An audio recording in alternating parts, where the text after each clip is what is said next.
Hay personas que no mueren cuando mueren, que siguen existiendo en el aire de una manera que no tiene explicación racional, pero que cualquiera que haya estado en un concierto suyo o que haya escuchado una de sus canciones en el momento exacto en que la necesitaba, o que haya visto uno de sus videos y sentido que esa mujer le estaba hablando directamente a él, entiende perfectamente. Jenni Rivera es una de esas personas, y eso, que en apariencia es un tributo, es también la trampa más grande que le podemos tender a su historia, porque cuando convertimos a alguien en leyenda, lo sacamos del territorio de lo humano, lo ponemos en un pedestal donde ya no tiene contradicciones, ni miedos, ni momentos de debilidad, ni decisiones que no fueron las correctas. Lo convertimos en símbolo, y los símbolos no sangran. Jenni Rivera sufrió toda su vida, de maneras que el público vio y de maneras que el público nunca vio, de maneras que ella misma convirtió en canciones, porque era la única forma que conocía de procesar el dolor sin que la destruyera completamente. Y esa es la historia que vamos a contar hoy, no la leyenda, no el símbolo, no la diva de la banda que el mundo del espectáculo construyó con toda su maquinaria y toda su capacidad para convertir el dolor ajeno en producto consumible, la mujer. Pero lo que nadie sabía es que para entender a Jenni Rivera hay que empezar en un lugar que las biografías oficiales siempre mencionan, pero que nunca se detienen a examinar con la profundidad que merece. Hay que empezar en Long Beach, California, en una casa pequeña, en una familia que había cruzado la frontera con los sueños intactos y los bolsillos vacíos, en un mundo donde ser mexicano en el sur de California, en los años 70, significaba ser invisible para el sistema americano y sospechoso para la cultura mexicana que habías dejado atrás. Ese mundo de entremedio, ese territorio sin nombre, donde viven los que no terminan de pertenecer completamente a ningún lado. Ese fue el primer hogar de Jenni Rivera, y ese territorio sin nombre, esa sensación de estar siempre en el umbral entre dos mundos sin poder entrar completamente a ninguno, marcaría cada decisión, cada canción, cada relación y cada batalla de toda su vida. Era 1969, el 2 de julio, Long Beach, California. Dolores Jenni Rivera Saavedra llegó al mundo en una ciudad que no la esperaba y en una cultura que todavía no sabía que la necesitaba. Y aquí es donde hay que detenerse en algo que la historia oficial de Jenni Rivera siempre omite. Porque Jenni no fue una niña prodigio. No fue la niña que desde los 5 años cantaba en bodas y quinceañeras, y que todos los adultos señalaban diciendo que esa niña iba a llegar lejos. No hubo una narrativa lineal y ordenada que conectara su infancia con su destino. Hubo algo más complicado, más oscuro, más difícil de convertir en el primer capítulo de una historia de éxito. Hubo una infancia que la marcó de maneras que tardó décadas en entender completamente, y una adolescencia que el mundo no conoció hasta que ella misma decidió contarla. No porque quisiera el morbo, sino porque entendió, con esa inteligencia brutal y directa que la definía, que su historia no le pertenecía solo a ella, le pertenecía a todas las mujeres que habían vivido algo parecido y que no tenían voz para contarlo. Quédate, porque esto se pone mucho más oscuro y mucho más importante de lo que imaginas. Long Beach, en los años 70 y 80, no era la ciudad costera y relativamente gentrificada que existe hoy. Era una ciudad de trabajo, de fábricas y puertos, y barrios donde las familias de migrantes se amontonaban en casas pequeñas que rentaban entre varias familias para poder pagar, donde los niños aprendían inglés en la escuela y español en casa, y terminaban siendo perfectamente funcionales en los dos idiomas y completamente cómodos en ninguno de los dos mundos. La familia Rivera vivía esa realidad con una intensidad particular. Pedro Rivera, el patriarca, era un hombre de Sonora que había llegado a California con la convicción de que el trabajo duro era la única verdad que importaba, que si te levantabas antes que los demás y te dormías después que los demás y nunca le pedías nada a nadie que no pudieras devolver con creces, el mundo eventualmente te daría lo que merecías. Era una filosofía que tenía la solidez de una roca y la fragilidad de cualquier cosa que no admite matices, porque el mundo no siempre le da a la gente lo que merece, y cuando no lo hace, cuando el trabajo duro y la honestidad y el sacrificio no son suficientes para cruzar ciertas líneas invisibles que el sistema ha construido con la precisión de quien no quiere que sean cruzadas, lo que queda es una frustración que en algunos hombres se convierte en determinación y en otros se convierte en algo más oscuro. Pedro Rivera la convirtió en determinación, en una empresa familiar construida sobre la música regional mexicana, cuando la industria no quería saber nada de ese sonido. Pero el precio de esa determinación, el costo cotidiano de vivir en una familia donde el trabajo era la religión y el éxito era la única forma de amor que se expresaba con claridad, lo pagaron los hijos, cada uno a su manera. Jenny lo pagó de la manera más cara, pero lo que nadie sabía es que el precio que Jenny Rivera pagó por crecer en ese hogar no fue solo el precio de la presión y la exigencia que cualquier hijo de un padre ambicioso conoce. Fue algo más específico, más doloroso, más difícil de nombrar en voz alta.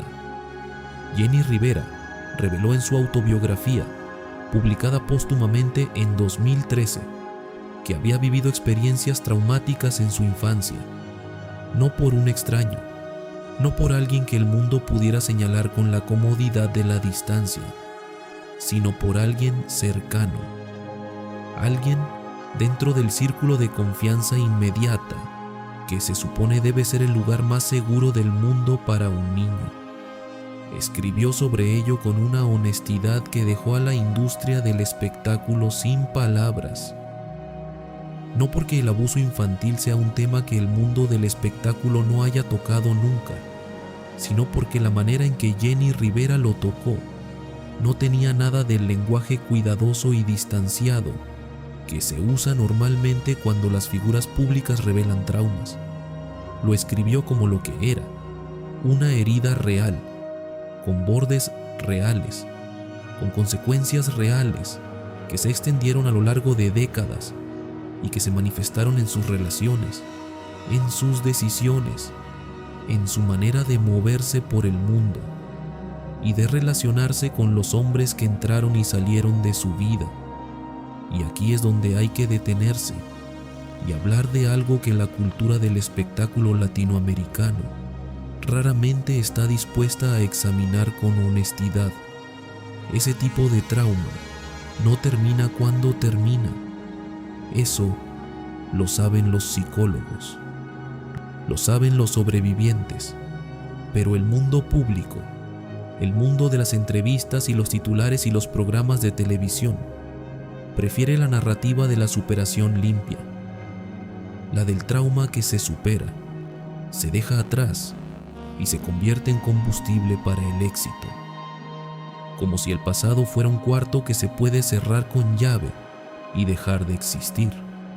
La realidad de Jenny Rivera fue considerablemente más complicada, porque ese pasado no se cerró con llave, siguió existiendo, siguió operando, siguió tomando decisiones por ella en momentos donde ella creía que estaba tomando sus propias decisiones libremente. Y la evidencia de eso está en el patrón de sus relaciones. Jenny Rivera se casó por primera vez a los 15 años. 15 años. Una edad en la que en cualquier contexto cultural, la capacidad de tomar decisiones maduras sobre el amor y el compromiso y la vida compartida está todavía en construcción. Una edad en la que lo que parece amor muchas veces es la búsqueda desesperada de algo que no se encontró en casa. Seguridad, protección, la sensación de ser vista y elegida y valorada. El matrimonio no funcionó, el siguiente tampoco, y el siguiente. Y cada vez que un matrimonio no funcionaba, el mundo del espectáculo construía una narrativa, la de la mujer difícil, la de la que no sabe elegir, la de la que tiene mala suerte en el amor o peor carácter, o alguna combinación de defectos personales que explicara por qué una mujer tan talentosa y tan fuerte no podía mantener una relación estable. Pero lo que nadie quiso ver, o lo que nadie supo ver, es que el patrón de las relaciones de Jenny Rivera no era una historia de mala suerte. Era la historia de una mujer que buscaba en cada relación sanar algo que ninguna relación podía sanar, que buscaba en cada hombre algo que tendría que haber encontrado mucho antes y en un lugar completamente diferente, que repetía, con la precisión inconsciente con que los seres humanos repiten sus heridas más profundas, el mismo ciclo de esperanza y decepción, y dolor y reconfiguración, y que aún así seguía intentándolo. Esa es quizás la cosa más extraordinaria de la historia de Jenny Rivera. No sus discos, no sus premios, no sus récords de ventas, o sus foros llenos, o su capacidad para dominar géneros musicales que supuestamente no estaban hechos para mujeres, su capacidad para seguir intentándolo, para levantarse después de cada caída con esa energía particular que sus fans reconocían y que era al mismo tiempo su mayor fortaleza y su característica más incomprendida. Pero lo que nadie sabía es que el primer embarazo de Jenny Rivera, a los 15 años, fue también el momento que definió el resto de su vida, de maneras que ni ella misma podría haber anticipado completamente, porque ese primer embarazo la sacó de la trayectoria que se esperaba de ella, la que hubiera llevado a la universidad y a una carrera y a una vida que se pareciera más a lo que la cultura americana de la clase media aspiracional considera un camino correcto, y al sacarla de esa trayectoria, la puso en otra, una que nadie hubiera diseñado intencionalmente, pero que en retrospectiva parece inevitable, la trayectoria de la mujer que tiene que construir su propia vida desde cero, sin red de seguridad, con un hijo que depende de ella y un mundo que no le está haciendo ningún favor especial. Jenny Rivera vendió discos en los mercados, ayudó a su padre con la distribución de su sello independiente, trabajó en bienes raíces para pagar las cuentas, mientras la música no pagaba suficiente. Fue madre antes de ser artista, fue sobreviviente antes de ser leyenda. Y cada una de esas capas, cada una de esas experiencias que el camino no planeado le fue poniendo encima, se convirtió en material, en la materia prima de canciones que hablaban de cosas que las mujeres de su mundo vivían todos los días y que nadie en la industria musical había considerado dignas de ser cantadas con ese nivel de honestidad brutal y sin disculpas. Y aquí es donde hay que hablar de la música, porque la música de Jenny Rivera no se puede separar de su vida, no en el sentido poético en que se dice eso de todos los artistas, sino en el sentido literal y específico de que cada canción que eligió grabar, cada álbum que construyó, cada decisión de repertorio que tomó, era también una decisión sobre qué parte de su historia estaba lista para compartir con el mundo. Sus primeros álbumes llegaron a finales de los años 90 y el mundo de la música regional mexicana que era un mundo gobernado por hombres y para hombres, no supo exactamente qué hacer con ella. No porque no tuviera talento, el talento era innegable desde el primer momento, sino porque el talento venía en un paquete que el mundo de la banda y el corrido no había procesado antes. Una mujer, mexicoamericana, madre de varios hijos, con una historia personal que no encajaba en ninguna de las categorías de la feminidad que ese mundo sabía cómo consumir. No era la chica bonita y dócil que cantaba rancheras de amor con la mirada baja. No era la figura materna y sacrificada que interpretaba corridos de valentía desde una distancia segura. Era algo que no tenía nombre todavía. Suscríbete porque lo que viene en el siguiente bloque es el momento en que Jenni Rivera encontró ese nombre y lo que pasó cuando el mundo finalmente supo cómo llamarla. Quédate, porque esto se pone mucho más grande de lo que imaginas. El año 2000 fue el año en que todo cambió, no de manera súbita, no con el tipo de momento cinematográfico que las biografías construyen después del hecho, para darle a la historia una forma más limpia de la que tuvo en realidad, sino de esa manera gradual y acumulativa, que es como los cambios verdaderos siempre ocurren. Jenni Rivera llevaba años en la industria, años de discos que circulaban en los mercados y en las tiendas de música latina de California, años de conciertos en recintos pequeños y medianos, donde el público que llegaba era el público que ya la conocía, el público que había llegado a ella por recomendación, de boca en boca, de la manera en que la música que no tiene el respaldo de los grandes sellos siempre encuentra a su gente. Pero algo estaba cambiando en ese público, y Jenni Rivera lo sentía antes de que los números lo confirmaran.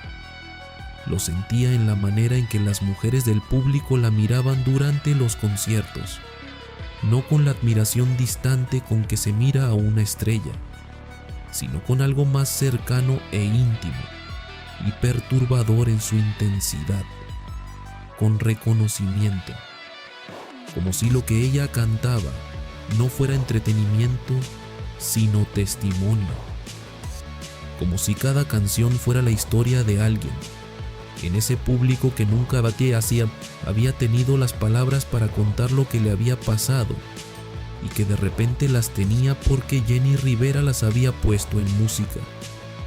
Pero lo que nadie sabía es que ese reconocimiento, esa conexión que se estaba construyendo entre Jenni Rivera y su público femenino, tenía una raíz que iba mucho más profundo que la música. Tenía la raíz del escándalo. En 1997, una grabación se filtró. Una grabación de carácter íntimo que involucraba a Jenni Rivera y que circuló por los circuitos de la comunidad latina en Estados Unidos, con la velocidad brutal que tiene el morbo cuando encuentra el combustible correcto. El mundo del espectáculo esperaba que esa grabación destruyera a Jenni Rivera. Era la expectativa lógica. Era lo que había pasado con otras mujeres en situaciones similares. La vergüenza pública, el retiro silencioso, la desaparición de las páginas de espectáculos para reaparecer años después, si es que reaparecía, con una historia de redención cuidadosamente construida por un equipo de relaciones públicas. Jenni Rivera no hizo nada de eso. Salió a enfrentarlo, no con disculpas, no con el lenguaje victimista que el sistema mediático espera cuando una mujer es expuesta de esa manera, sino con esa ferocidad particular que era su manera natural de responder cuando el mundo le ponía el pie encima. Dijo que lo que había en esa grabación era su vida privada, que lo que pertenecía a su vida privada era su decisión, que si el mundo tenía un problema con eso, el problema era del mundo y no de ella. Y siguió cantando, Y aquí es donde ocurrió algo que ningún ejecutivo de ningún sello discográfico hubiera podido predecir con ningún modelo de mercado. Las mujeres que la escuchaban, las mujeres de los mercados, y las cocinas y las construcciones y las casas donde se cuidaban hijos ajenos para pagar las cuentas propias, vieron en esa respuesta algo que no habían visto antes en ninguna figura pública de su mundo. Vieron a una mujer que no pedía perdón por existir. Y eso, en una cultura donde a las mujeres se les enseña desde niñas que la supervivencia social depende de la capacidad de pedir perdón por cosas que no son su culpa, era revolucionario de una manera que no necesitaba ninguna etiqueta política para hacerlo. Era simplemente real. Y la realidad, cuando finalmente aparece en un mundo construido sobre apariencias, tiene una fuerza gravitacional que nada puede resistir completamente. Las ventas de Jenni Rivera subieron después del escándalo, no a pesar del escándalo, por el escándalo, porque el escándalo había hecho lo que ninguna campaña de marketing hubiera podido hacer. Había mostrado quién era Jenni Rivera cuando el mundo intentaba hacerla pequeña. Y la respuesta era que Jenni Rivera no sabía hacerse pequeña. Pero lo que nadie sabía es que detrás de esa fortaleza pública, detrás de esa mujer que salía a enfrentar el mundo con una ferocidad que dejaba sin palabras a sus críticos, había algo que sus canciones revelaban con una honestidad que las entrevistas nunca tuvieron. Miedo, no el miedo que paraliza, el miedo que impulsa, el miedo de la mujer que ha aprendido que el mundo no es un lugar seguro y que la única respuesta posible a esa realidad es moverse más rápido, trabajar más duro, construir muros más altos y atacar antes de que el ataque llegue. Ese miedo está en cada canción que Jenni Rivera grabó en esa época. Está en la manera en que elegía el repertorio. Está en las historias que cantaba. Mujeres traicionadas que no lloran. Mujeres abandonadas que no suplican. Mujeres maltratadas que se levantan. No porque el dolor no sea real, sino porque rendirse no es una opción cuando tienes hijos que dependen de ti y facturas que pagar y un mundo que está esperando que falles para poder decir que tenía razón. Y aquí es donde hay que hablar del sonido, porque la decisión de Jenni Rivera de cantar banda y corridos no fue solo una decisión artística, fue una declaración de territorio. La banda sinaloense era el sonido de los hombres, era el sonido de los corridos rudos y las historias de valentía y la celebración de una masculinidad específica que tenía sus propias reglas y sus propios códigos y que no incluía a las mujeres, excepto como objeto de la historia, nunca como narradora. Y Jenni Rivera entró a ese territorio como narradora, sin pedir permiso, sin suavizar el sonido para hacerlo más accesible o más femenino, en el sentido que la industria entendía por femenino. Con la banda a todo volumen y la voz al frente y las historias contadas desde el punto de vista de la mujer que el corrido tradicional nunca había considerado digno de ocupar ese lugar. Los hombres de la industria no supieron cómo responder inicialmente. Algunos la ignoraron, otros la subestimaron. Unos pocos la atacaron con la ferocidad particular del que siente que alguien está entrando a un territorio que considera suyo por derecho histórico. Jenni Rivera los ignoró a todos y siguió grabando. Pero lo que pasó en 2001 con el álbum que cambió todo es algo que la historia oficial cuenta de manera correcta en los hechos, pero que raramente examina en su significado más profundo. Se me olvidó Cheater, ese disco, esa colección de canciones que hablaban de infidelidad y traición, y el dolor específico de la mujer que descubre que el hombre en quien confió era algo completamente diferente a lo que fingía ser. No era el primer álbum de Jenni Rivera, pero fue el primero que tuvo el alcance suficiente para llevar su historia más allá del circuito de los mercados y las tiendas de música latina de California. Y lo que ese álbum reveló, lo que las canciones de ese disco dijeron entre líneas para cualquiera que escuchara con atención, era algo que iba mucho más allá de las historias de infidelidad que narraban. Revelaba a una mujer que estaba procesando su propia vida en tiempo real, que estaba usando la música como el único espacio donde podía ser completamente honesta, sin las consecuencias que la honestidad tiene en el mundo real. Porque en el mundo real, la honestidad de una mujer se llama escándalo, se llama drama, se llama que no sabe comportarse, o que busca atención, o que está fuera de control. En la música se llama arte, y Jenni Rivera había encontrado el único territorio donde podía decir la verdad, sin que el mundo pudiera castigarla completamente por decirla. Suscríbete, porque en el siguiente bloque vamos a entrar en el periodo más oscuro y más brillante, al mismo tiempo de la historia de Jenni Rivera. El momento en que el éxito llegó tan grande y tan rápido, que nadie en su equipo supo exactamente cómo manejarlo. Y lo que ese éxito desmedido le costó, en los lugares donde ninguna cámara llegaba. Quédate, porque lo que viene es la parte que sus propios fans no conocen completamente.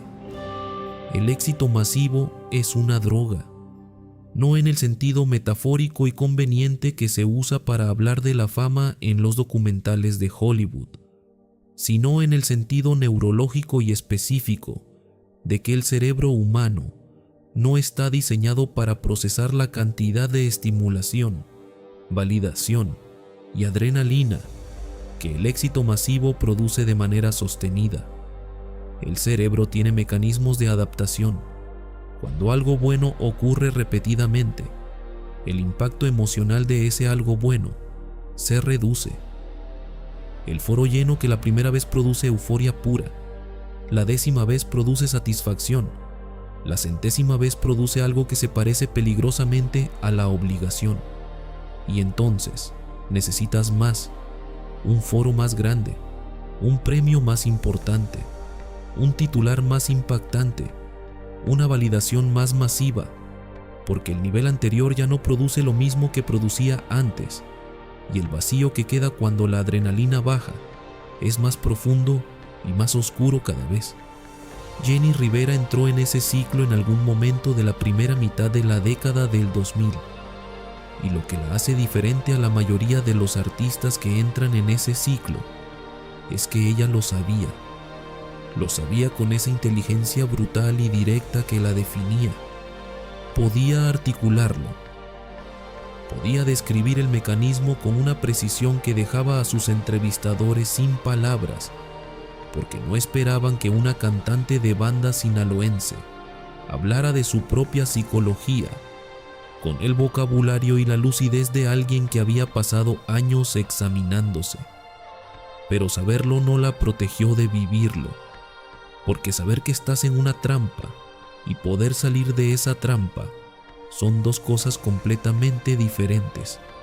Para 2005, Jenni Rivera era ya una figura que trascendía los límites del género regional mexicano. Sus conciertos no eran solo conciertos de banda, eran eventos, rituales colectivos donde mujeres de todas las edades y todos los orígenes llegaban no solo a escuchar música, sino a algo que se parecía más a una catarsis comunitaria. Llegaban a sentir que no estaban solas.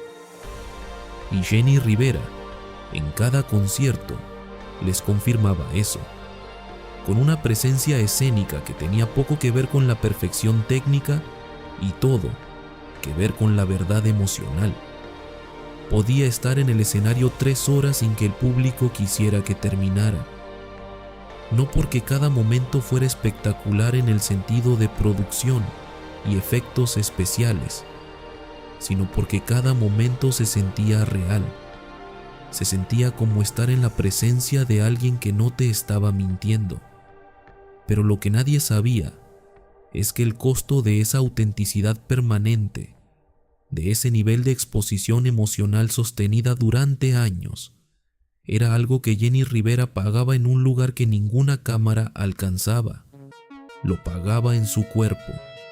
Las personas cercanas a ella en esa época describen a una mujer que dormía poco y trabajaba demasiado, que tenía una relación con la comida que en los mejores momentos era complicada y en los peores era claramente autodestructiva, que usaba el trabajo como otros usan el alcohol, como una manera de no tener que estar quieta, de no tener que estar sola con sus propios pensamientos, en el silencio donde las cosas que uno no quiere pensar encuentran el espacio para existir.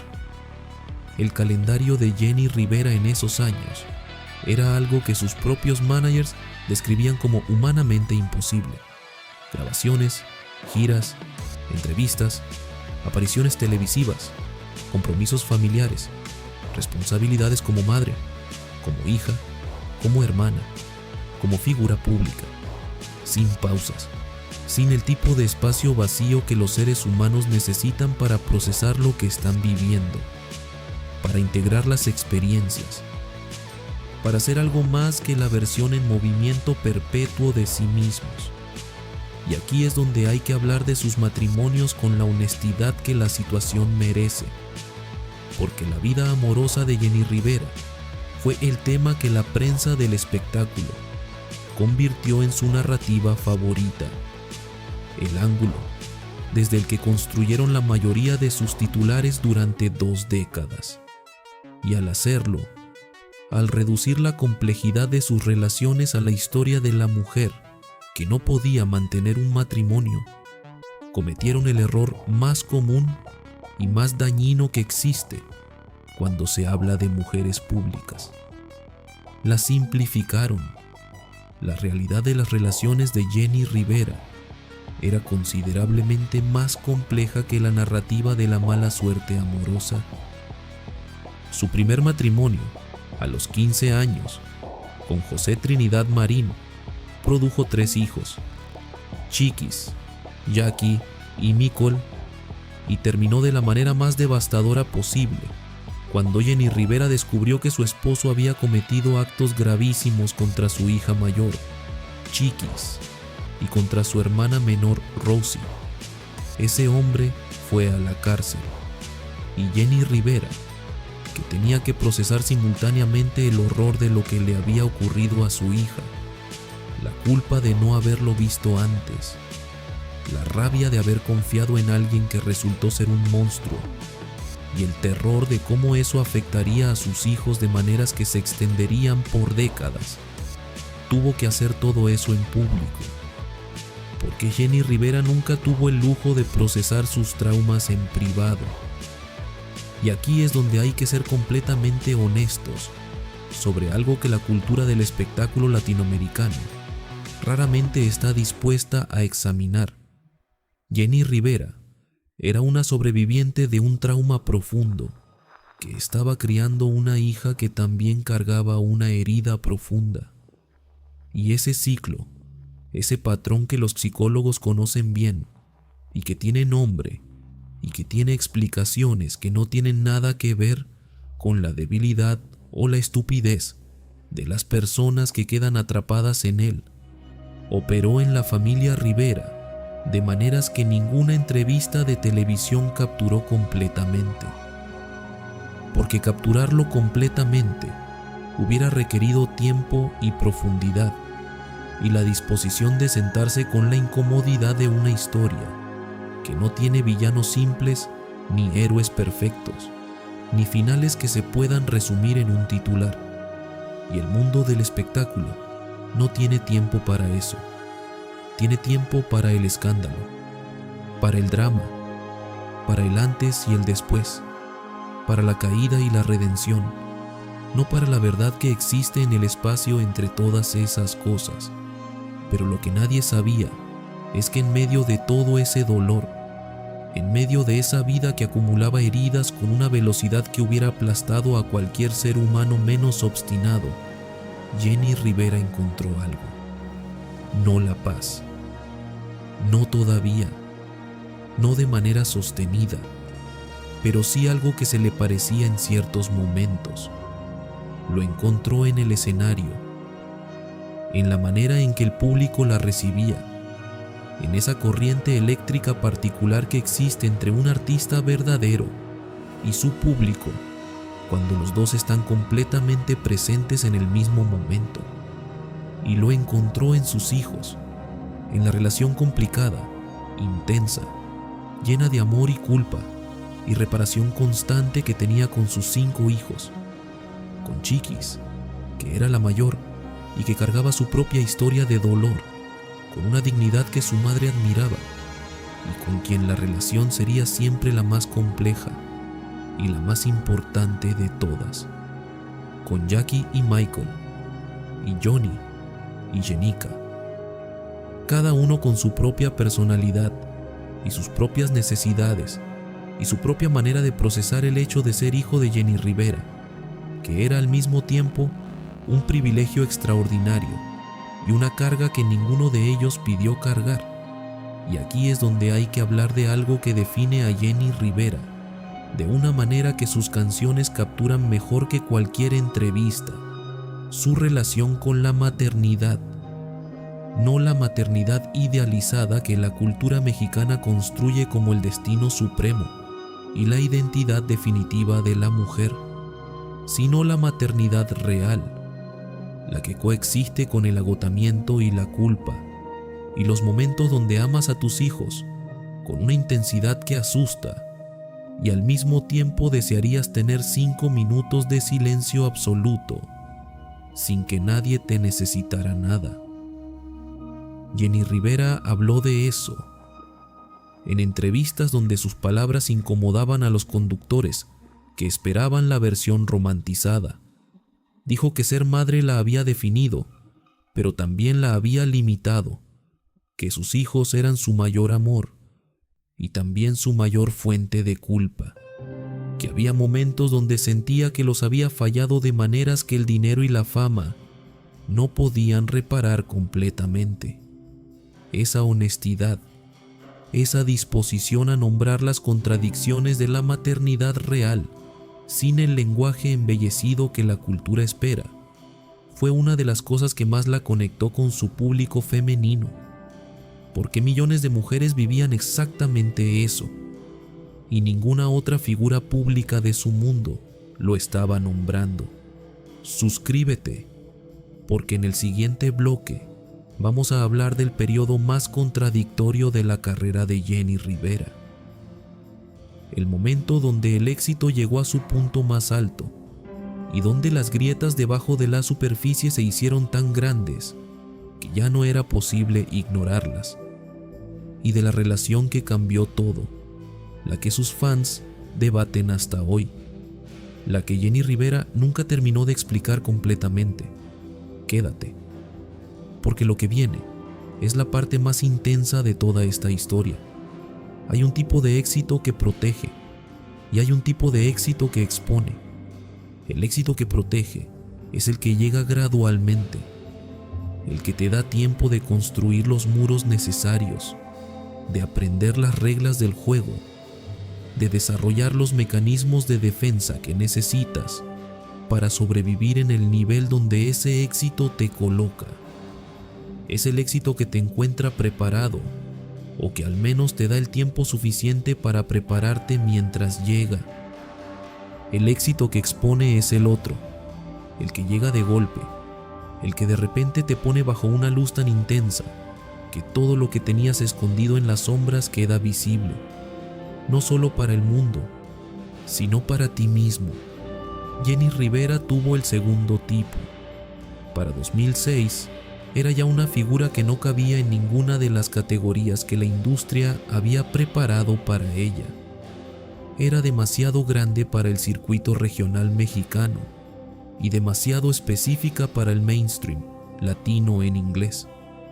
era demasiado popular para ser ignorada y demasiado incómoda para ser completamente adoptada por una industria que prefería sus figuras femeninas más dóciles y más manejables. Y en ese espacio de entremedio, ese territorio sin nombre que había habitado desde niña, construyó algo que ningún ejecutivo de ningún sello hubiera diseñado intencionalmente: un imperio. Pero lo que nadie sabía es que ese imperio tenía cimientos que desde fuera parecían sólidos como el concreto, y que desde adentro tenían las grietas de todo lo que se construye demasiado rápido sobre una base que todavía está procesando su propio peso. Las grietas más visibles estaban en sus relaciones. Después del primer matrimonio devastador con Trinidad Marín, vino Juan López, otro matrimonio, otros hijos, otra historia de traición que Jenny Rivera vivió en público y que alimentó canciones y titulares, y la narrativa interminable de la mujer que no aprendía la lección. Pero la lección que el mundo creía que Jenny Rivera debía aprender no era la lección correcta. La lección correcta no era elegir mejor, no era ser más cautelosa, no era construir muros más altos alrededor de su corazón para que nadie pudiera entrar y hacer daño. La lección correcta era mucho más profunda y mucho más difícil. Era entender por qué seguía buscando en los mismos lugares, por qué el patrón se repetía con una precisión que tenía la lógica implacable de algo que opera desde debajo de la conciencia, desde ese lugar donde las heridas de la infancia toman decisiones que la mente adulta no siempre puede ver y raramente puede detener. Y aquí es donde hay que hablar de Fernando García, el tercer esposo de Jenny Rivera, el que llegó en un momento donde ella había declarado públicamente, en más de una entrevista, que había terminado con los hombres, que estaba bien sola, que sus hijos y su carrera y su familia eran suficientes y que no necesitaba a nadie más para completar nada. Y lo decía en serio. Eso es lo importante. No era el discurso de la mujer herida que dice que no necesita a nadie, mientras secretamente espera que alguien llegue a demostrarle lo contrario. Era la convicción genuina de una mujer que había llegado a un punto en su vida donde la soledad le parecía infinitamente preferible a la repetición de un dolor que ya conocía demasiado bien. Y entonces llegó Fernando García, y Jenny Rivera, con toda su inteligencia y toda su experiencia, y toda la sabiduría duramente ganada de 2 matrimonios fallidos y una vida entera de decepciones, se enamoró. Pero lo que nadie sabía es que ese enamoramiento, esa tercera apuesta por el amor que el mundo interpretó como ingenuidad, o como masoquismo, o como cualquier otra cosa que permitiera no tener que examinar la complejidad real de lo que estaba ocurriendo, fue también el periodo más feliz de la vida adulta de Jenny Rivera. Las personas que la conocieron en esa época describen a una mujer diferente, no diferente en el sentido de irreconocible, sino diferente en el sentido de más ligera, como si algo que había estado cargando durante años hubiera encontrado temporalmente un lugar donde posarse. Sonreía de una manera distinta, no la sonrisa del escenario, esa que era real, pero que también era una herramienta, un instrumento de conexión con el público que había sido perfeccionado a lo largo de años de uso, sino la sonrisa de alguien que está teniendo un momento de alegría genuina y sin audiencia. Y eso, para Jenny Rivera, era extraordinariamente raro, porque Jenny Rivera siempre tenía audiencia. En el escenario tenía miles, en las entrevistas tenía millones, en su casa tenía a sus hijos y a su familia y a los colaboradores y a las personas que orbitaban alrededor de su vida con la gravedad particular que tienen las vidas de las personas famosas. Siempre había alguien mirando, y cuando siempre hay alguien mirando, la espontaneidad se vuelve un acto consciente. La autenticidad se convierte en una performance de la autenticidad, y la alegría genuina, esa que existe solo en los espacios donde nadie te está viendo, se convierte en algo tan raro que cuando aparece se siente como un regalo inesperado. Fernando García le dio esos espacios al principio, y aquí es donde la historia se complica de la manera que todas las historias de amor verdadero eventualmente se complican, porque el amor verdadero no tiene la forma que las canciones dicen que tiene. No es la estabilidad perfecta y la comprensión mutua y la ausencia de conflicto. Es algo más turbulento y más real. Algo que exige de las dos personas involucradas un nivel de honestidad y de vulnerabilidad y de disposición a ser vistas en sus peores momentos, que muy pocas relaciones pueden sostener cuando una de las dos personas involucradas es una figura pública de la magnitud de Jenni Rivera. Porque ser pareja de Jenni Rivera no era solo ser pareja de una mujer, era ser pareja de una institución, de una marca, de una narrativa pública que tenía su propia vida y sus propias exigencias, y que consumía un espacio y una energía que en una relación normal habrían estado disponibles para la pareja.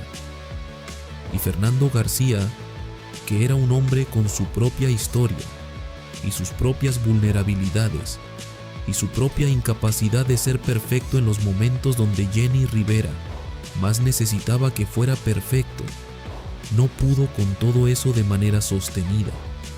El matrimonio terminó, y el final de ese matrimonio golpeó a Jenni Rivera de una manera diferente a cómo la habían golpeado los anteriores, no con la devastación aguda del primer matrimonio, sino con algo más sordo y más persistente, con el agotamiento de la esperanza. Pero lo que nadie sabía es que en ese momento de agotamiento de la esperanza, Jenni Rivera tomó una decisión que cambiaría el rumbo de todo lo que vino después. Decidió ir a terapia. No de la manera superficial en que las figuras públicas van a terapia, para poder decir en entrevistas que van a terapia y construir una narrativa de salud mental que se vea bien en las redes sociales, sino de verdad, con un compromiso real y sostenido y una disposición a entrar en los lugares oscuros que había estado evitando durante décadas. Las personas cercanas a ella en esa época describen un cambio gradual, no dramático, no el tipo de transformación instantánea que hace buena televisión, sino el cambio lento y a veces doloroso de una mujer que está aprendiendo a verse a sí misma con una honestidad que antes le resultaba demasiado aterradora para sostener. Empezó a hablar de su infancia, de maneras que antes había evitado. Empezó a conectar los puntos entre lo que le había pasado de niña y las decisiones que había tomado de adulta. Empezó a entender el patrón con esa claridad particular que solo llega cuando alguien desde afuera te ayuda a ver lo que desde adentro es imposible de ver. Y esa comprensión, ese proceso doloroso y lento de mirar la propia historia sin el filtro de la narrativa que uno ha construido para sobrevivir, empezó a cambiar su música. Y aquí es donde hay que hablar del álbum que muchos consideran su obra más honesta. Jenni Rivera grabó en esa época material que tenía una profundidad emocional diferente a todo lo que había hecho antes. No porque las canciones anteriores no fueran honestas, sino porque este nuevo material venía de un lugar que el proceso terapéutico había abierto. Un lugar más profundo y más quieto y más vulnerable que el que había alimentado los corridos de valentía y los himnos de la mujer que no necesita a nadie. Este nuevo material venía del lugar donde Jenni Rivera admitía que sí necesitaba, que tenía miedo, que había cosas que no sabía cómo sanar. que el poder que proyectaba en el escenario coexistía con una fragilidad que nunca había sabido cómo mostrar sin sentir que la estaba traicionando. Y esa coexistencia, ese espacio donde el poder y la fragilidad existen al mismo tiempo, sin que uno cancele al otro, es quizás la contribución más importante de Jenni Rivera a la cultura popular latinoamericana. No sus récords de ventas, no sus premios, no los foros que llenó o las barreras que rompió en una industria que no la quería, sino esa demostración sostenida durante años de que una mujer puede ser fuerte y estar rota al mismo tiempo, que esas dos cosas no se contradicen, que de hecho, para la mayoría de las mujeres reales, esa coexistencia es la experiencia más cotidiana y más honesta de lo que significa ser mujer en el mundo. Suscríbete porque en el siguiente bloque vamos a hablar de los últimos 2 años de la vida de Jenni Rivera, del periodo donde todo parecía estar llegando a su punto más alto, al mismo tiempo que algo debajo de la superficie se estaba moviendo de maneras que nadie supo leer a tiempo, y de la relación final, la más pública y la más debatida, la que sus fans todavía no terminan de entender completamente. Quédate, porque lo que viene es la parte más importante y más dolorosa de toda esta historia. Los últimos 2 años de Jenni Rivera son un territorio extraño en el sentido de que cuando se miran desde el presente, sabiendo lo que ocurrió el 9 de diciembre de 2012, todo adquiere una resonancia diferente a la que tenía cuando estaba ocurriendo. Los momentos de alegría se ven teñidos de algo que no estaba ahí, en el momento real, pero que el conocimiento posterior pone encima de todo, como una capa de luz diferente. Es la trampa de mirar el pasado sabiendo el final, y hay que resistir esa trampa. Hay que intentar ver esos 2 años como lo que fueron cuando estaban ocurriendo, sin la sombra del avión, sin el peso de lo que se perdió, como la vida de una mujer que estaba en el punto más alto de su carrera y que al mismo tiempo estaba navegando aguas personales que nunca habían sido más turbulentas, porque las dos cosas eran ciertas al mismo tiempo. El éxito nunca había sido más grande y la vida personal nunca había sido más complicada, pero lo que nadie sabía es que esa contradicción, esa tensión entre la mujer que el mundo veía en el escenario y la mujer que existía fuera de él, había llegado en esos últimos años a un punto de intensidad que las personas más cercanas a ella describieron después, con el beneficio doloroso de la retrospectiva, como insostenible. Y entonces llegó Esteban Loaiza, el 4º matrimonio de Jenni Rivera, el que generó más titulares, el que sus fans debatieron con más ferocidad, el que la prensa del espectáculo convirtió en la historia definitiva de la mujer que no aprende. Esteban Loaiza era un exbeisbolista profesional. Había tenido una carrera notable en las grandes ligas. Era físicamente imponente, socialmente hábil y tenía esa particular forma de presencia masculina que en ciertos contextos y para ciertos tipos de heridas funciona como un imán. Jenni Rivera se casó con él en septiembre de 2012, 3 meses antes de morir. Y ese dato, esa proximidad entre el matrimonio y la muerte, ha alimentado durante años una narrativa que en realidad obscurece más de lo que revela. La narrativa de que ese matrimonio fue un error, un último error en una larga lista de errores amorosos que definían a Jenni Rivera como alguien que nunca supo elegir. Pero esa narrativa es demasiado simple, y aquí es donde hay que ser completamente honestos sobre algo que las personas que la conocieron en ese periodo describen de maneras que no encajan con la narrativa del error. Jenni Rivera en esos últimos meses estaba feliz.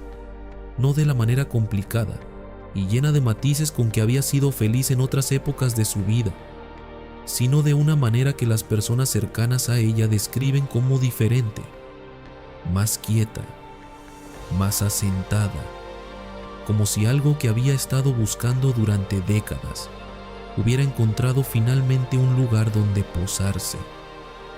Si ese lugar era Esteban Loaiza específicamente, o si era el proceso interno que ella estaba viviendo, independientemente de cualquier relación, es algo que nadie puede responder con certeza, porque el tiempo para saberlo fue brutalmente interrumpido.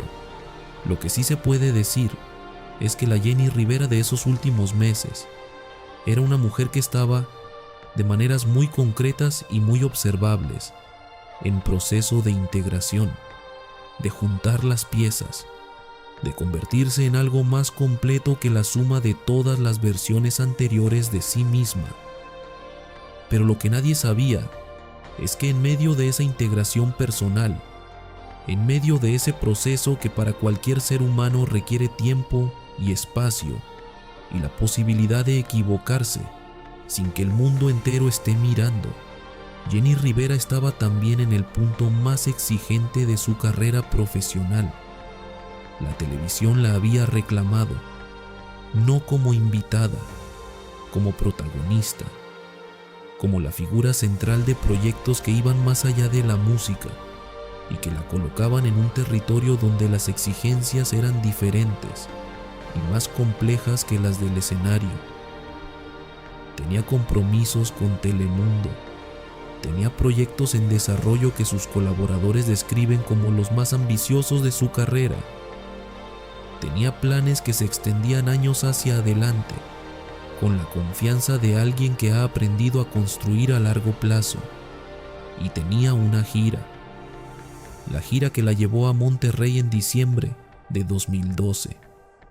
El concierto del 8 de diciembre en el Estadio de Béisbol Monterrey fue, según quienes estuvieron presentes, uno de los mejores conciertos de su carrera, no el más espectacular en términos de producción, sino el más presente, el más real, el que más se parecía a lo que ella era cuando estaba completamente entregada al momento. Cantó durante horas, habló con el público de la manera en que solo Jenny Rivera hablaba con el público, sin la distancia que la mayoría de las figuras de su nivel mantienen, sin el protocolo que separa a la estrella de las personas que pagan para verla, con esa cercanía particular que hacía que cada persona en ese estadio sintiera que Jenny Rivera estaba hablando específicamente con ella. Y al final, cuando el concierto terminó y las luces se encendieron y la multitud empezó a salir, Jenny Rivera se quedó un momento más en el escenario. Las personas que estaban cerca describen ese momento de maneras que en retrospectiva resultan casi insoportables de leer. Dicen que se veía en paz, que tenía esa expresión particular que aparecía después de los buenos conciertos, la de alguien que acaba de dar algo real y que siente en el cuerpo la satisfacción física de haber estado completamente presente. Unas horas después estaba en el aeropuerto. Y aquí es donde la historia se convierte en algo que ninguna narrativa puede manejar completamente. Porque el 9 de diciembre de 2012 a las 3 de la madrugada, no hay manera de hablar de lo que ocurrió que no resulte inadecuada. No hay palabras que sean suficientemente grandes o suficientemente pequeñas. No hay tono que sea el correcto. El Learjet 25 despegó y no llegó. Los restos se encontraron dispersos en la sierra de Nuevo León. Las investigaciones determinaron que el avión se desintegró en el aire por causas que los peritos describieron con el lenguaje técnico y frío que se usa para nombrar las cosas que no tienen explicación satisfactoria en ningún otro idioma. Jenny Rivera tenía 43 años, tenía 5 hijos, tenía una carrera que estaba en su punto más alto, Tenía proyectos que se extendían años hacia adelante. Tenía un matrimonio nuevo que todavía no había tenido el tiempo suficiente para revelarse completamente. Tenía un proceso interno de crecimiento y de integración que estaba apenas empezando a dar sus frutos más profundos. Tenía tiempo por delante, y entonces no lo tenía. Pero lo que nadie sabía es que lo que ocurrió después de su muerte reveló sobre la familia Rivera, sobre la industria musical y sobre la cultura del espectáculo latinoamericano, algo que Jenni Rivera había estado señalando con su música y con su vida durante décadas: que los sistemas no saben qué hacer con las mujeres que no caben en las categorías que el sistema preparó para ellas mientras están vivas. Pero cuando mueren, el sistema sabe exactamente qué hacer. Las convierte en íconos, las limpia, las simplifica, les quita las contradicciones y los errores y las heridas y todo lo que las hacía incómodas e irresistibles y verdaderas, y las convierte en una versión de sí mismas que es más fácil de consumir, más fácil de vender, más fácil de colocar en un altar donde puedan ser admiradas sin que nadie tenga que lidiar con la complejidad de lo que realmente fueron. Jenni Rivera se convirtió en la diva de la banda, en el símbolo, en el ícono, en la figura que aparece en murales y en camisetas y en portadas de revistas de aniversario, con esa sonrisa que todos reconocen y que todos sienten que conocen. Y en ese proceso de iconización se perdió algo. Se perdió la mujer, la que se levantaba a las 3 de la mañana con culpa de madre, la que lloraba en el baño después de los conciertos cuando nadie la veía, la que había sobrevivido cosas que hubieran destruido a la mayoría de las personas y que cargaba esa supervivencia con una mezcla de orgullo y de herida que nunca terminó de resolverse completamente, la que buscaba amor y no siempre sabía encontrarlo, la que sabía que sus decisiones no siempre eran las correctas y que las tomaba de todas maneras porque la alternativa de no decidir le parecía más aterradora que equivocarse, la que era extraordinaria no a pesar de sus contradicciones sino a través de ellas.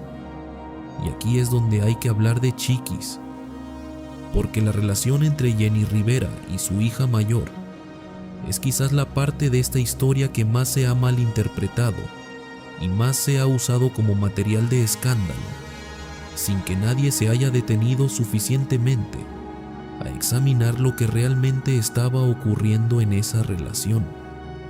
En los meses anteriores a su muerte, Jenni Rivera y Chiquis Rivera estaban en un periodo de distanciamiento.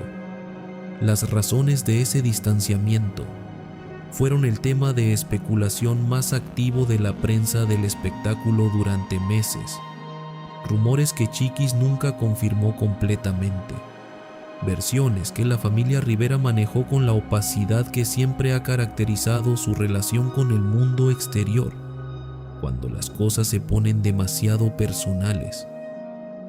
Lo que sí se sabe, lo que las dos mujeres confirmaron en diferentes momentos y con diferentes niveles de detalle, es que había una herida entre ellas, una herida vieja, que venía de muy atrás, que tenía raíces en la historia que ya describimos, en el abuso que Chiquis había sufrido de niña y en la culpa que Jenni Rivera cargó durante años por no haberlo visto antes, en las maneras complejas e imperfectas en que una madre que está procesando su propio trauma intenta al mismo tiempo proteger a los hijos que también están procesando el suyo. Jenni Rivera murió sin que esa herida estuviera completamente reparada, y Chiquis Rivera tuvo que cargar eso, no solo el duelo de perder a su madre, sino el duelo específico y particularmente cruel de perder a alguien con quien todavía tenías cuentas pendientes, conversaciones sin terminar, palabras que no se dijeron, reparaciones que estaban en proceso y que el accidente interrumpió antes de que pudieran completarse. Ese tipo de duelo no tiene nombre específico en el lenguaje cotidiano, pero cualquiera que lo haya vivido lo reconoce inmediatamente. Es el duelo de lo incompleto. Y lo que Chiquis Rivera ha hecho con ese duelo, la manera en que ha construido su propia carrera y su propia identidad sobre la sombra y la luz simultáneas de ser la hija de Jenny Rivera, es una historia que merece ser contada completa en otro momento, porque es una historia de supervivencia que tiene su propio peso y su propia dignidad y que no puede ser reducida a capítulo secundario de la historia de su madre. Por ahora lo que importa decir es esto: Jenny Rivera le dejó a Chiquis y a sus otros 4 hijos y a los millones de mujeres que la escucharon durante décadas algo que ningún accidente puede destruir completamente. Le dejó el permiso de ser complicada, de ser fuerte y estar rota al mismo tiempo, de equivocarse en público y levantarse sin pedir perdón por haberse caído, de buscar el amor aunque duela, de contar la propia historia aunque incomode, de ocupar el espacio que el mundo no te quiere dar y tomarlo de todas maneras. Ese permiso no viene en ningún contrato discográfico, no se gana con ningún premio, no se puede comprar con ninguna cantidad de discos vendidos. Viene de ver a alguien vivir de esa manera durante 43 años y de entender que si ella pudo, tú también puedes. Suscríbete porque el siguiente bloque entra en el legado de Jenny Rivera, en lo que quedó después, en lo que su familia construyó sobre su nombre y en lo que ese nombre significa hoy, más de una década después, para las mujeres que la siguen escuchando como si las canciones fueran nuevas. Quédate, porque la historia de Jenny Rivera no terminó el 9 de diciembre de 2012. Apenas estaba empezando su segunda parte. El legado no se construye, se descubre. Esa es la diferencia entre lo que los equipos de relaciones públicas intentan hacer con la memoria de las figuras públicas después de su muerte y lo que realmente ocurre cuando esa memoria encuentra su propio nivel en la cultura. Los equipos de relaciones públicas construyen monumentos, estatuas, narrativas ordenadas y limpias, donde los bordes ásperos se suavizan y las contradicciones se resuelven, y la figura en cuestión queda colocada en un pedestal, desde donde puede ser admirada sin incomodar a nadie. El legado real es diferente. El legado real es lo que ocurre en una cocina de Long Beach a las 7 de la mañana, cuando una mujer de 40 años está haciendo el desayuno de sus hijos y pone una canción de Jenny Rivera, y de repente se le llenan los ojos de lágrimas, sin que pueda explicar exactamente por qué. Es lo que ocurre en un concierto de Chiquis Rivera, cuando el público empieza a corear el nombre de su madre, y la energía en el recinto cambia de manera que todos sienten pero que nadie puede describir completamente. Es lo que ocurre cuando una niña de 15 años en algún pueblo de Jalisco, o de Sinaloa, o de California, escucha por primera vez una canción de Jenny Rivera y siente algo que no había sentido antes. La sensación de que alguien que nunca la conoció la estaba viendo completamente. Ese es el legado real de Jenny Rivera. Y ese legado, más de una década después de su muerte, no solo no ha disminuido, ha crecido. Pero lo que nadie sabía es que ese crecimiento del legado ha ocurrido de maneras que la familia Rivera no siempre ha podido controlar, y que en algunos casos ha generado tensiones que revelan algo importante sobre cómo funciona la memoria de las figuras públicas en la era digital, porque Jenny Rivera murió en 2012 en el umbral entre el mundo anterior a las redes sociales como fuerza cultural dominante y el mundo donde las redes sociales lo son todo. Sus discos físicos pertenecen al mundo anterior, sus conciertos grabados pertenecen al mundo anterior, pero su legado vive ahora en el mundo nuevo, en TikTok, donde sus canciones encuentran audiencias que tenían 5 años cuando ella murió. En YouTube, donde los videos de sus entrevistas acumulan millones de reproducciones de personas que la descubren décadas después de que grabó esas conversaciones. Y en ese proceso de descubrimiento digital, algo ocurre que es al mismo tiempo hermoso e inevitable. La gente forma su propia versión de Jenni Rivera, una versión construida no desde la experiencia directa, sino desde los fragmentos disponibles, los videos, las canciones, las entrevistas, los documentales, y esa versión, que es genuinamente construida con amor y con admiración, no siempre corresponde completamente a la mujer real que existió detrás de todos esos fragmentos.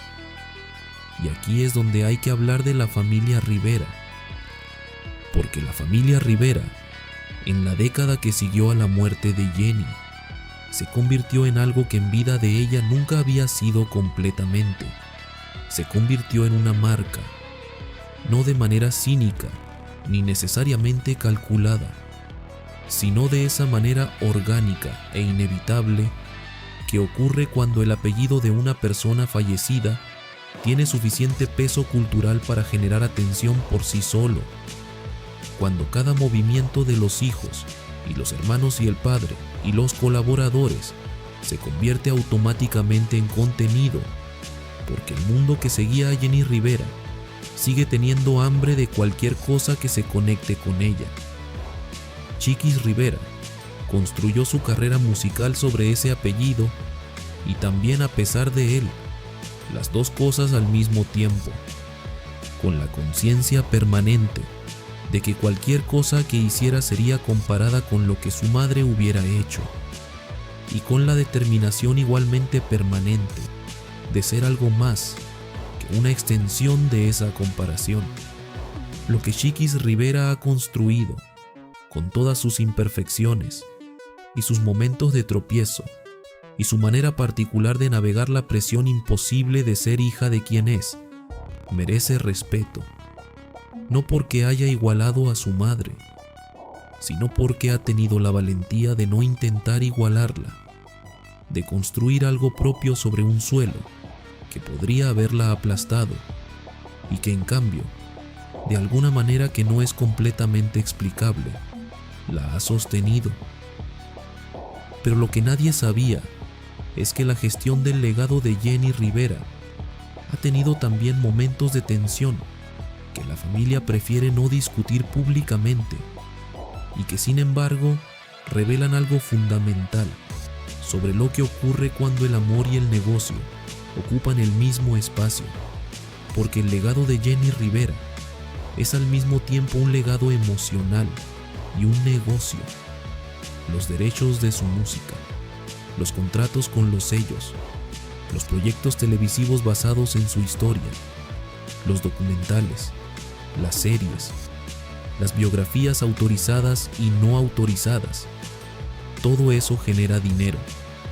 Y el dinero, en cualquier familia con historia de tensiones internas, complica las cosas de maneras que el amor no siempre puede resolver completamente. No es un fenómeno exclusivo de la familia Rivera. Es lo que ocurre con el legado de cualquier figura pública de ese nivel. Lo que ocurrió con el legado de Elvis, con el de Michael Jackson, con el de cualquier artista cuya muerte convirtió su obra en un activo económico de primera magnitud. Pero en el caso de la familia Rivera, hay una capa adicional que hace la situación más complicada: el peso emocional de las historias no resueltas, las conversaciones que no terminaron, las heridas que no cicatrizaron, las relaciones que quedaron en un estado de incompletitud que ningún acuerdo legal puede resolver. y que ninguna cantidad de dinero puede sanar. Chiquis y su madre, Lupillo y su hermana, Pedro Rivera, y la hija que lo superó en todos los sentidos que el mundo mide el éxito. Todos cargando versiones de una historia que terminó demasiado pronto para poder ser completada. Y aquí es donde hay que hablar de algo que define el legado de Jenni Rivera, de una manera que los premios y los récords de ventas no pueden capturar. Su impacto en la conversación sobre la violencia doméstica en las comunidades latinas. Jenni Rivera habló de violencia doméstica antes de que hablar de violencia doméstica fuera algo que las figuras públicas latinas hacían. No con el lenguaje cauteloso y distanciado de la campaña de concientización, sino desde adentro, desde la experiencia directa, con el conocimiento específico y encarnado de alguien que había estado en esa situación y que había encontrado la salida, no de manera perfecta ni lineal, sino de la manera torpe y valiente, y a veces contradictoria en que las salidas reales ocurren. Sus canciones sobre ese tema no eran canciones de víctima, eran canciones de sobreviviente, con la diferencia crucial que existe entre las dos categorías. La víctima está en el lugar del daño, el sobreviviente ha salido del lugar del daño y está mirando hacia atrás desde otro punto. No sin dolor, no sin cicatrices, pero desde otro punto. Y esa perspectiva del sobreviviente, esa voz que dice yo estuve ahí y salí, y tú también puedes, llegó a mujeres en situaciones de violencia doméstica, de maneras que ninguna campaña institucional puede replicar, porque venía de alguien real, de alguien que ellas conocían, cuya historia conocían, cuyas canciones habían cantado en la cocina y en el carro, y en los momentos donde necesitaban sentir que alguien las entendía sin que tuvieran que explicar nada. Pero lo que nadie sabía es que ese impacto, esa capacidad de Jenni Rivera para llegar a mujeres en situaciones de vulnerabilidad, de maneras que las instituciones no podían, continuó después de su muerte, de maneras que nadie había anticipado completamente.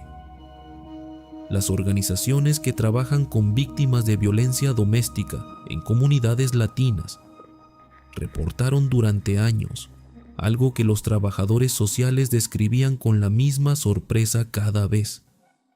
Mujeres que llegaban a pedir ayuda citando a Jenni Rivera, no de manera directa, no diciendo su nombre necesariamente, sino usando el lenguaje de sus canciones, las imágenes, las metáforas, como si las canciones hubieran funcionado como un primer paso, como el momento donde algo que no tenía nombre encontró un nombre, donde algo que parecía insoportable de decir en voz propia se podía decir primero en la voz de alguien más, y desde ahí, desde ese primer decirlo, empezar el camino hacia decirlo con voz propia. Ese impacto no aparece en ningún certificado de disco de platino. No tiene estadística oficial, pero existe. Y es quizás la cosa más importante que Jenni Rivera hizo en toda su carrera. Y aquí es donde hay que hablar del futuro del legado, porque Jenni Rivera llevaría en 2024 más de una década muerta, y su música sigue sonando. Sus entrevistas siguen siendo vistas, su historia sigue siendo contada, y la pregunta que esa persistencia plantea es una que vale la pena examinar con honestidad. ¿Qué hace que un legado sobreviva? No todos los artistas que mueren en el punto más alto de su carrera dejan un legado que sigue creciendo una década después. Algunos se congelan en el momento de su muerte. Se convierten en fotografías, en memoriales, en la representación fija de lo que fueron en el momento en que el tiempo se detuvo. Jenni Rivera no se congeló. Sigue siendo descubierta, sigue siendo relevante, sigue siendo la respuesta a preguntas que mujeres de todas las edades y todos los orígenes están haciendo sobre sus propias vidas. Y la razón de esa persistencia tiene que ver con algo que ya nombramos antes, pero que merece ser dicho una vez más con toda su fuerza: la verdad. Jenny Rivera dijo la verdad, no toda la verdad todo el tiempo. Eso no existe, y sería absurdo exigirlo, pero dijo más verdad de la que cualquier sistema espera de una mujer pública, más verdad de la que era cómodo para la industria, más verdad de la que era seguro para ella misma en muchos momentos, y esa verdad no tiene fecha de vencimiento, porque la verdad, cuando es suficientemente real y suficientemente específica y suficientemente honesta, no pertenece al momento en que fue dicha, pertenece a cualquier momento en que alguien la necesita, y siempre habrá alguien que la necesite. Suscríbete porque en el siguiente bloque vamos a entrar en el capítulo final de esta historia, en lo que Jenny Rivera significa hoy, en lo que su vida completa, con todas sus glorias y todas sus heridas y todas sus contradicciones, nos dice sobre el tipo de mundo que producía mujeres como ella, y sobre el tipo de mundo que su legado nos invita a construir. Quédate, porque lo que viene cierra esta historia de la única manera que una historia como esta puede cerrarse: con la verdad. Hay una pregunta que esta historia ha estado haciendo desde el principio, sin decirla en voz alta. Una pregunta que está debajo de cada bloque, debajo de cada momento que hemos examinado, debajo de cada contradicción y cada herida, y cada triunfo que hemos intentado ver con la honestidad que merecen. La pregunta es esta: ¿qué le hace el mundo a las mujeres que son demasiado ruidosas, demasiado honestas, demasiado complicadas, demasiado presentes, demasiado dispuestas a ocupar el espacio que el sistema no les asignó, demasiado reales en un mundo construido sobre apariencias cuidadosamente gestionadas? ¿Qué les hace ese mundo?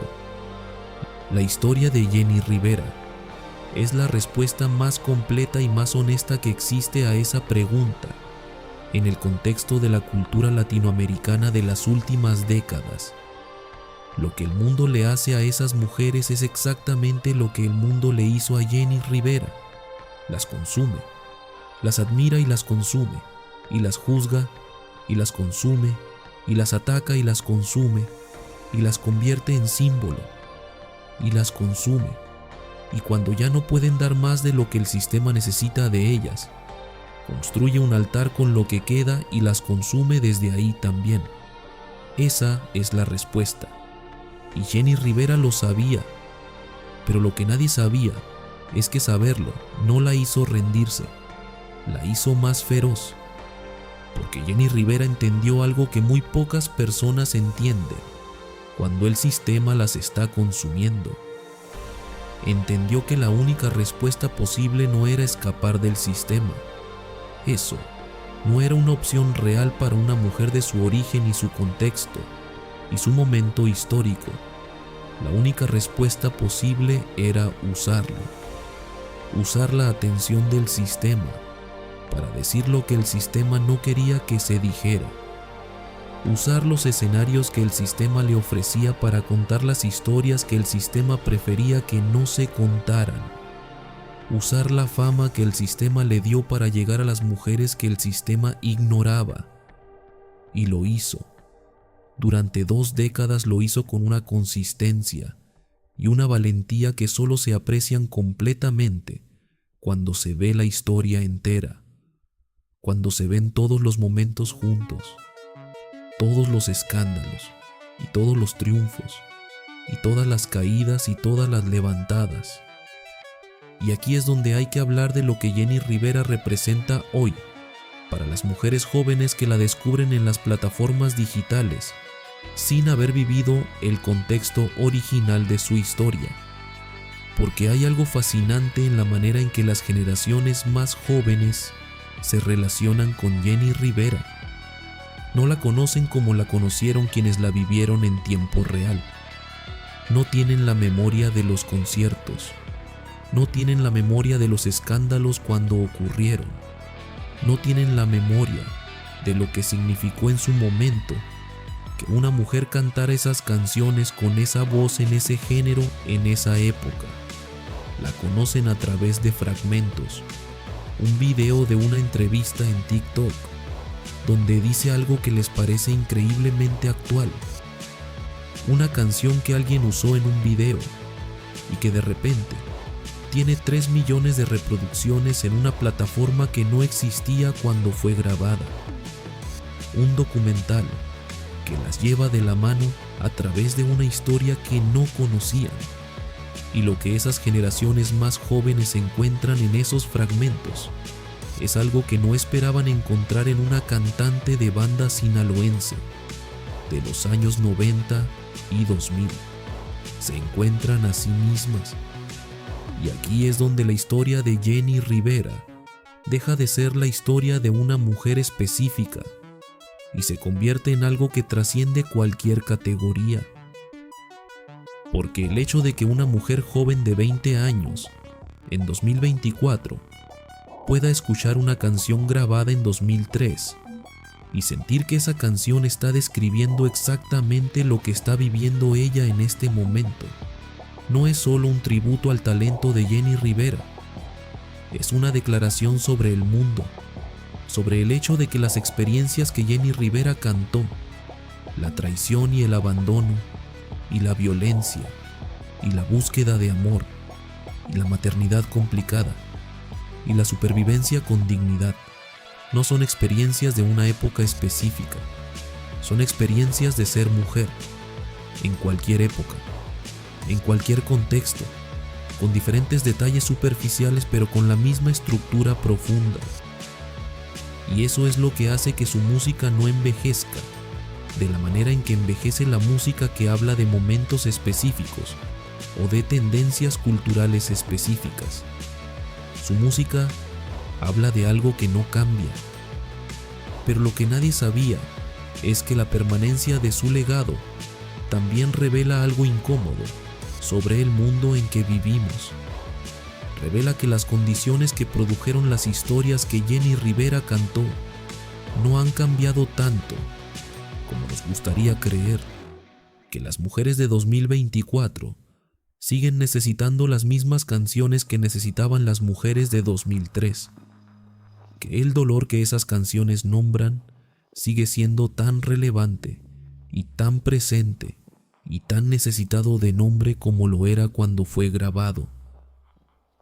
Y esa permanencia de la necesidad, esa continuidad del dolor que el legado de Jenni Rivera revela, no es un tributo, es una acusación silenciosa y constante contra un mundo que en más de 2 décadas no ha resuelto los problemas que una cantante de banda sinaloense nombró con más claridad y más valentía que cualquier política pública o cualquier campaña institucional.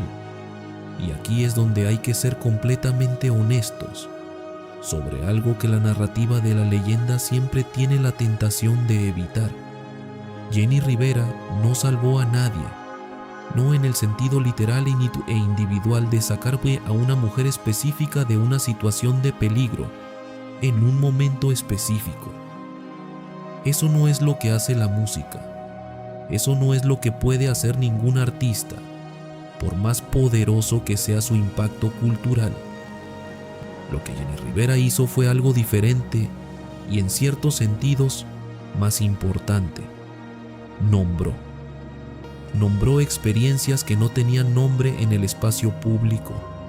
Nombró dolores que existían en millones de vidas pero que el mundo público prefería ignorar, porque nombrarlos requería admitir que existían, y admitir que existían requería hacer algo al respecto. Y cuando las cosas se nombran, algo cambia. No siempre inmediatamente, no siempre de manera visible, pero algo cambia en la relación entre la persona y su experiencia, cuando esa experiencia tiene un nombre, cuando existe en el lenguaje, cuando puede ser dicha, porque las cosas que pueden ser dichas pueden ser examinadas, y las cosas que pueden ser examinadas pueden ser comprendidas, y las cosas que pueden ser comprendidas tienen al menos la posibilidad de ser cambiadas.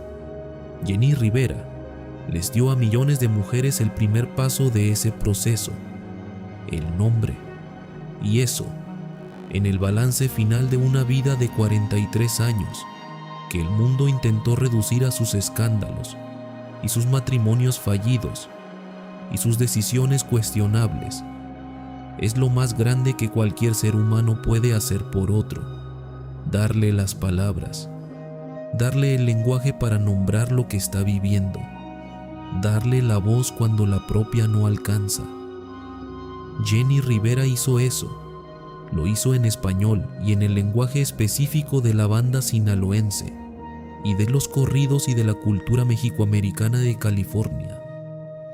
Lo hizo para un público que la industria del entretenimiento consideraba secundario y que resultó ser uno de los públicos más leales y más hambrientos de verdad que ha producido la música popular latinoamericana.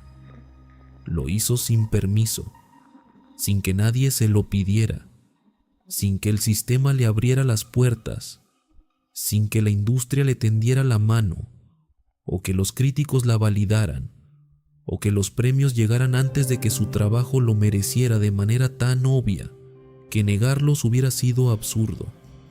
Lo hizo porque era lo único que sabía hacer completamente: decir la verdad con música.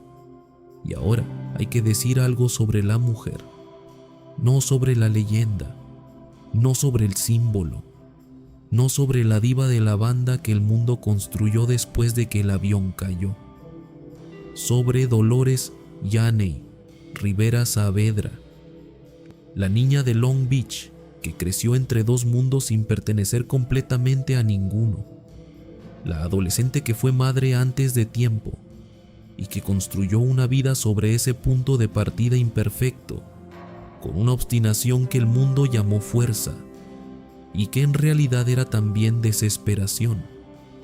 La mujer que fue traicionada de maneras que no merecía y que respondió a esas traiciones no con la amargura que hubiera sido comprensible, sino con canciones que convertían el dolor en algo que otros podían usar. La madre que amó a sus hijos con una intensidad que a veces los abrumaba y que los falló de maneras que nunca se perdonó completamente. La hija que superó al padre en todos los sentidos que el mundo mide y que cargó ese éxito con la culpa particular de los hijos que alcanzan lo que sus padres no pudieron.